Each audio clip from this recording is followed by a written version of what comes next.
and she joins us now for a little more on the story. Catherine, thanks for joining us.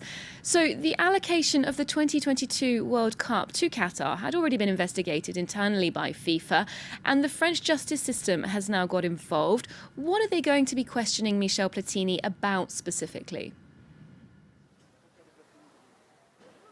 Yeah, they are detaining the former UEFA president Michel Platini right now in this building here behind me, which is the headquarters of the anti-corruption brigade of the French police looking into financial matters. And they're going to be questioning him about allegations of corruption and influence peddling. These aren't charges at this stage. This is an investigation that was started back in 2016.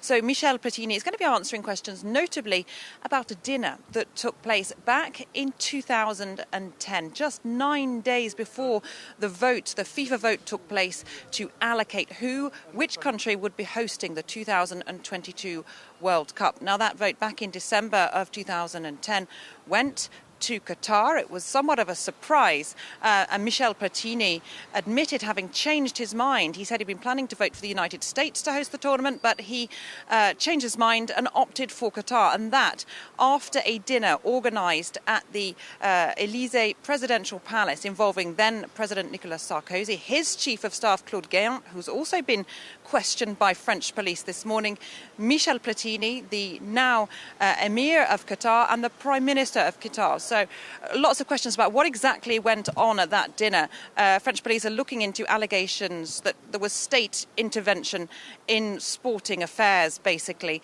and that there were business deals, trading. We know that shortly after that, just a few months after that dinner, then the Qatari money went on to buy the renowned French football club PSG. So we know there are obviously clearly lots of issues, and there are lots of things for the fraud police to look into here today. And you mentioned there that the choice of Qatar was a surprise at that time, and it has been quite controversial since that, and even before the French justice system waded in today. Can you give us a bit of background on that ongoing debate about how and why they got the cup? I'm sorry, we are experiencing... Yeah, there has been a lot of controversy surrounding Qatar's bid and winning bid to host the 22 World Cup. As you say, it was something of a surprise back at the time. In sporting terms, Qatar is hardly known as a great footballing nation.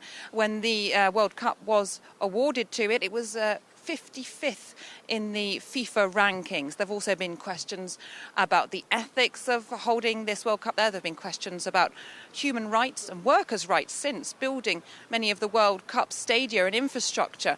There have also been environmental concerns about the environmental cost of building stadia equipped with air conditioning to get round to the problems to do with their hot desert climate. And of course, there have been these many corruption allegations. So a lot of controversy which does not seem likely to end anytime soon. Thank you very much. Catherine Norris-Trent there reporting from Nanterre, the branch of the anti-corruption police.